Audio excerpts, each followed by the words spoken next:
I work for Center for Social Concern based in Lilongwe. Human Rights Watch, Africa Division, London. Kenya, for I'm from Germany, working for Bread for the World. I'm based in Nairobi, but work for CAFO. Working for HEX based in Switzerland, Zurich. In the Netherlands. I'm from Zimbabwe. I work for Apple. Zimbabwe Council of Churches, Zimbabwe. For Youth Empowerment Transformation Trust, Zimbabwe. Lawyers for Human Rights, also from Zimbabwe. Uganda National NGO Forum, and it's not in Zimbabwe. Human Rights Network, Uganda. I'm from Swaziland. I work with the Swaziland Coalition of Concerned Civic Organizations. The World Movement for Democracy based in Washington, D.C. From Madagascar. From Cambodia. Johannesburg. Based in Copenhagen, Denmark. And I'm from Denmark. Ethiopia and working for Women Support Association. I'm from India. I work with the Malawi Human Rights Research Center. We are based in Lilongwe, and welcome everyone to Malawi. My name is Maina Kiai, and I am the UN Special Rapporteur on the rights to freedom of peaceful assembly and of association. I'm here in Malawi as part of a consultation for Southern African NGOs, and it was agreed to host it, to have it in Malawi. And we're looking at challenges that civil society organizations within the sub-region have got.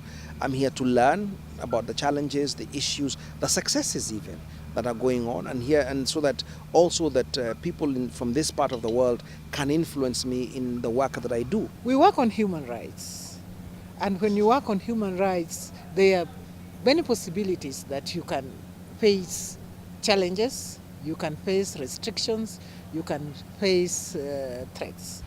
Our organization and also the wider civil society organizations in Uganda have faced a lot of restrictions.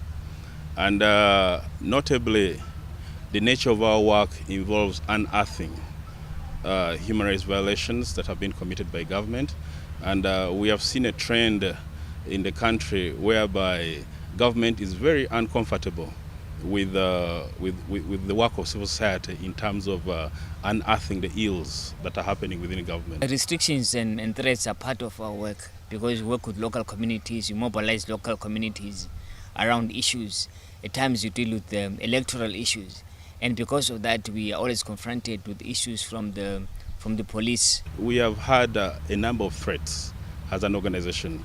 First and foremost, disappearance of laptops and equipment. We have also received threats, telephone calls, anonymous, directed to the Chief Executive Officer, unknown personalities following up some of our staffs until their gates. We believe these are threats from state agents who are planted to ensure that issues concerning governance, issues concerning human rights don't come out to the public domain, and people working in that area should not really freely operate in the country. I was denied a passport. My passport was impounded. And it was impounded not because of anything else, but because I went and asked for extra sheets.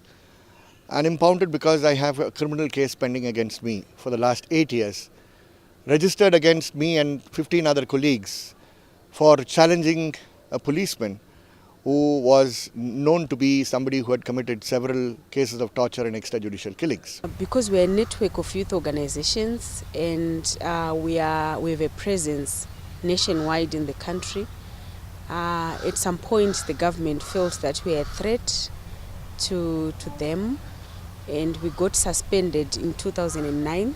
Our registration was suspended because one of our partner organizations had hosted an activity which was deemed to be political by government. The state is using legislation to stifle civil society operations in Uganda. We have seen a number of legislations that have come into force.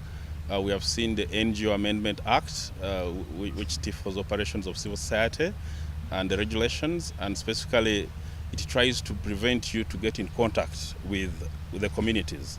You need to first seek permission from the RDCs, who are representatives of the president in the districts. We have seen the Anti-Terrorism Act, which is also very restrictive, and now we have the Public Order and Management Act that was passed recently.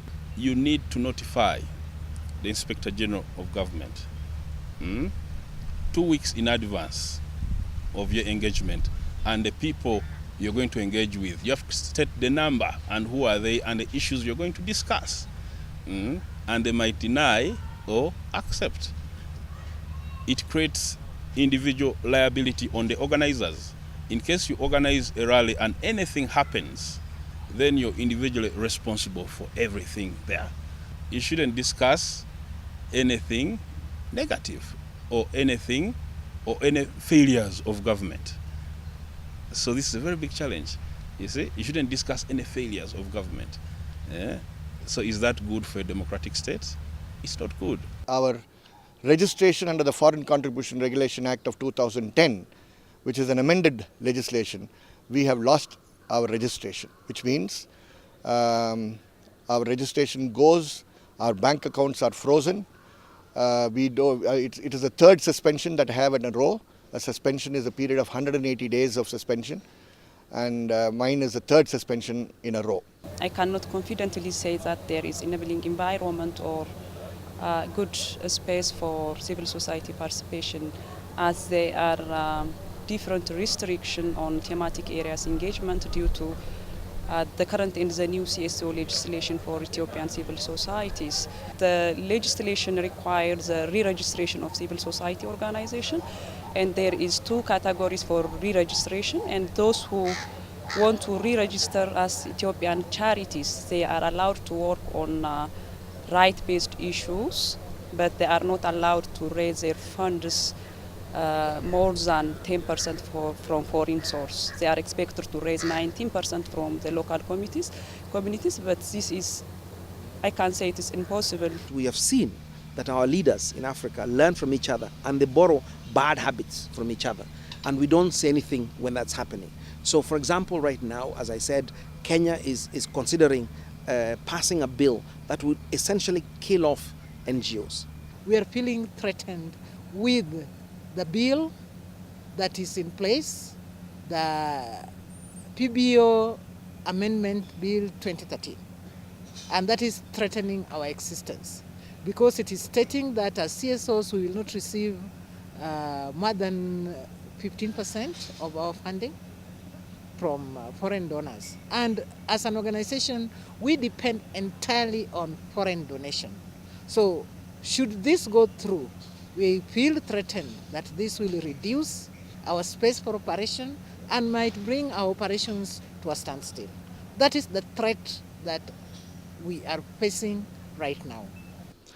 What does it mean? It means that the organization has lost over 120 staff members, has had to close down several programs, particularly and more passionately the program on rehabilitation of torture and domestic violence victims. Many NGOs are being targeted like this, particularly those who are organizing people, organizing mass protests of people over a long period of time on a variety of issues like displacement due to dams, threat due to nuclear plants that are being commissioned, etc. And the attack is usually thinking that this is being funded from abroad, hoping that the struggle would stop because funds are stopped. And that doesn't happen. The struggle continues. This is an issue, for example, that need not be a Kenyan issue alone, because I can guarantee you, if it succeeds in Kenya, it will be brought to Malawi, it will go to Zambia, it will go to Southern Africa, all parts. So it's important, again, even for self-interest, but really for principle. The same way that African leaders stand up for each other, that even us within NGOs stand up for each other. So I would love to see that there's a demonstration by Malawian NGOs at the Kenyan embassy in Lilongwe saying you must not pass this, this is a violation, that we NGOs are part of society and we must keep it going. And this kind of cross-border solidarity is crucial. So yes, it means that we take time away from the issues we deal with that are sometimes very, very, very, very demanding, but we have to build space for each other.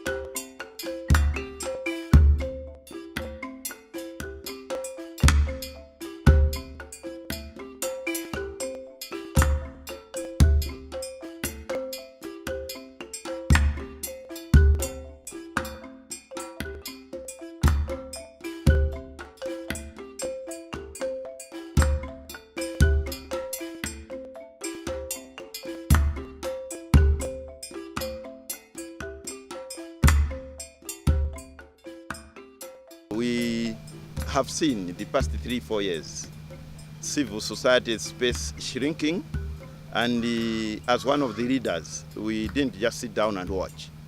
We stood up to defend the space, and we stood up to the point of mobilizing Malawians. More than 200 Malawians were mobilized to stand against the regime that was oppressive. What we've done is we've engaged the police. We've not run away from them. We've gone to them and said, look, what we're doing is within our rights. What we're doing is within the constitution of Zimbabwe. What we are doing is to address issues that affect the generality of the Zimbabwean citizens. We talk, we find out the best ways to engage government without being threatening. We try and understand their perspective.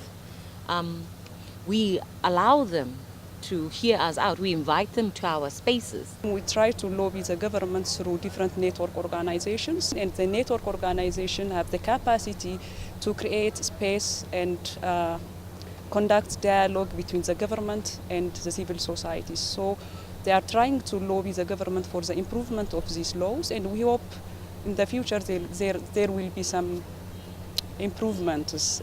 A lot of times civil society is misunderstood, so we try and break that impasse between civil society and government and other stakeholders, including donors. So we invite all our stakeholders, we bring them together, and we talk things out, in a non-conflict or non-aggressive manner, and that has somewhat helped us. What we need as CSOs is to be engaged right from the beginning.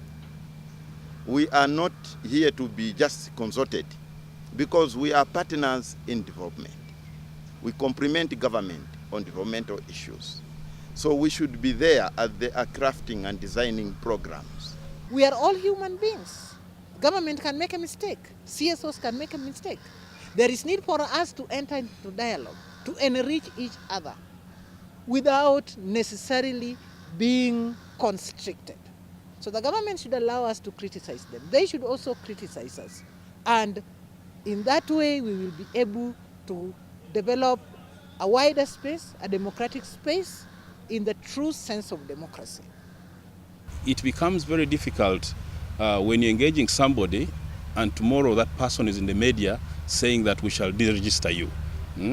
It's very common in Uganda. Currently, the Minister of Internal Affairs is a general, and the IGP of police is a general, and these are people holding key offices which relate with civil society organizations.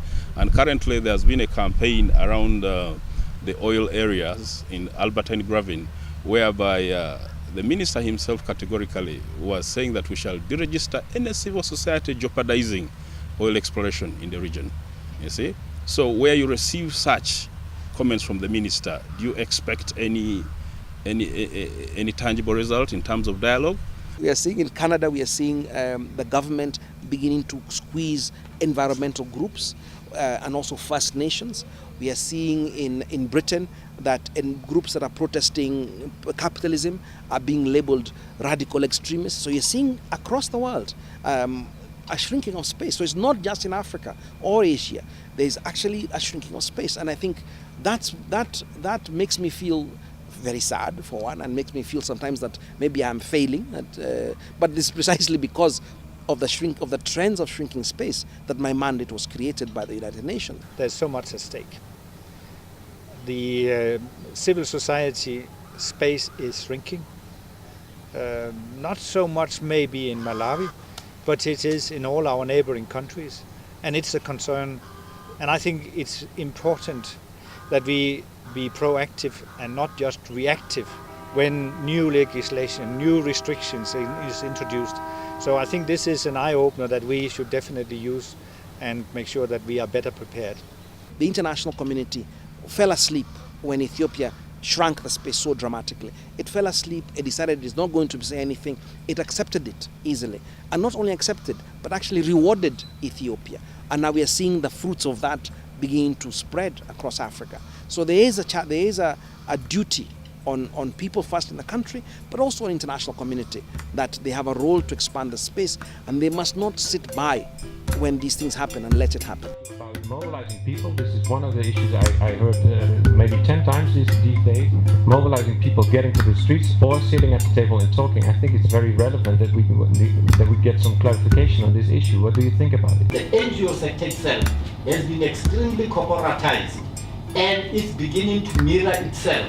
Each NGO also has to question itself, what is our way to work best for ourselves, but also best for the well-being of the beneficiaries or of the people concerned. I think one of the problems that cripples the operations of the CSOs is that attitude of being reactive from the donors.